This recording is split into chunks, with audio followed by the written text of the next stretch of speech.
വരുന്ന നിയമസഭാ തെരഞ്ഞെടുപ്പിന് മുന്നോടിയായി ഇടതുമുന്നണിയിൽ സീറ്റ് വിഭജന ചർച്ചകൾ സജീവമാകുന്നതിനിടെ കേരള കോൺഗ്രസ് എം 13 സീറ്റുകൾ വേണമെന്ന ആവശ്യം പാർട്ടി ചെയർമാൻ ജോസ് കെ മാണി മുന്നോട്ടുവച്ചിരിക്കുന്നത് ശ്രദ്ധേയമാണ്.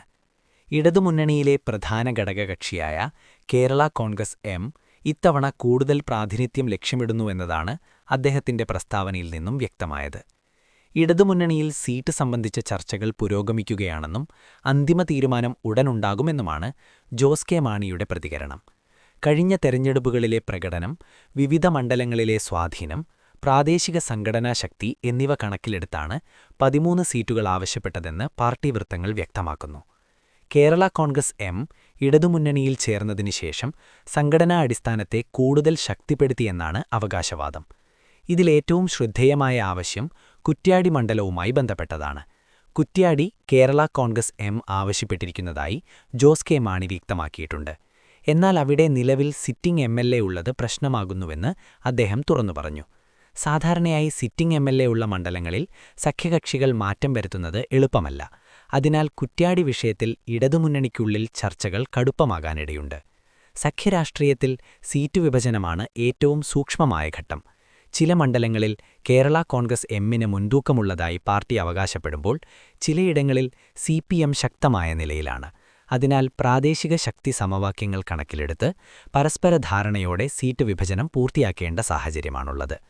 കേരള കോൺഗ്രസിന് മുൻതൂക്കമുള്ളിടത്ത് സീറ്റ് കിട്ടണം എന്ന ജോസ് കെ മാണിയുടെ നിലപാട് പാർട്ടിയുടെ ആത്മവിശ്വാസത്തെയും പ്രാദേശിക ശക്തിയെയും പ്രതിഫലിപ്പിക്കുന്നു. ഇടതുമുന്നണിയിൽ കേരള കോൺഗ്രസ് എം ചേർന്നതോടെ ചില പരമ്പരാഗത വോട്ട് ബാങ്കുകളിൽ മാറ്റമുണ്ടായെന്നാണ് രാഷ്ട്രീയ നിരീക്ഷകർ വിലയിരുത്തുന്നത്. പ്രത്യേകിച്ച് മധ്യകേരളത്തിലെ ക്രിസ്ത്യൻ സമുദായ വോട്ടുകളിൽ പാർട്ടിക്ക് സ്വാധീനം നിലനിൽക്കുന്നു. അതിനാൽ കൂടുതൽ സീറ്റുകൾ ആവശ്യപ്പെടുന്നത് രാഷ്ട്രീയമായി യുക്തിസഹമാണെന്ന് പാർട്ടി കരുതുന്നു. എന്നാൽ സഖ്യകക്ഷികളുടെ എണ്ണം വർദ്ധിച്ച സാഹചര്യത്തിൽ എല്ലാവരും വിട്ടുവീഴ്ച ചെയ്യേണ്ടിവരുമെന്ന യാഥാർത്ഥ്യവും നിലനിൽക്കുന്നു. ജോസ് കെ മാണിയുടെ വ്യക്തിഗത മത്സരവുമായി ബന്ധപ്പെട്ട ചോദ്യങ്ങൾക്കും അദ്ദേഹം പ്രതികരിച്ചു. താൻ പാലായിൽ മത്സരിക്കുന്ന കാര്യം പാർട്ടി തീരുമാനിക്കുമെന്നും അദ്ദേഹം വ്യക്തമാക്കി. പാലാ കേരള കോൺഗ്രസ് എമ്മിന്റെ ശക്തികേന്ദ്രമായി പരിഗണിക്കപ്പെടുന്ന മണ്ഡലമാണ്. മുൻകാലങ്ങളിൽ പാർട്ടിക്ക് വലിയ വിജയങ്ങൾ സമ്മാനിച്ച മണ്ഡലമായതിനാൽ ജോസ് കെ മാണി വീണ്ടും അവിടെ നിന്ന് മത്സരിക്കുമോ എന്നത് രാഷ്ട്രീയ വൃത്തങ്ങൾ ഉറ്റുനോക്കുകയാണ്. 13 സീറ്റുകൾ എന്ന ആവശ്യം യാഥാർത്ഥ്യമാകുമോ എന്നത് ചർച്ചകളുടെ ഗതിവിധികൾ അനുസരിച്ചായിരിക്കും. കഴിഞ്ഞ നിയമസഭാ തെരഞ്ഞെടുപ്പിൽ ലഭിച്ച സീറ്റുകളുടെ എണ്ണം, വിജയശതമാനം, ഭാവി സാധ്യതകൾ എന്നിവ കണക്കിലെടുത്തായിരിക്കും ഇടതുമുന്നണി അന്തിമ തീരുമാനമെടുക്കുക. സഖ്യത്തിന്റെ സമഗ്ര വിജയം ലക്ഷ്യമിട്ട് പ്രായോഗിക ധാരണയിലേക്ക് നീങ്ങുമെന്നാണ് പ്രതീക്ഷിക്കുന്നത്. ഇതേസമയം പ്രതിപക്ഷം ഈ ചർച്ചകളെ ശ്രദ്ധാപൂർവം നിരീക്ഷിക്കുന്നുണ്ട്.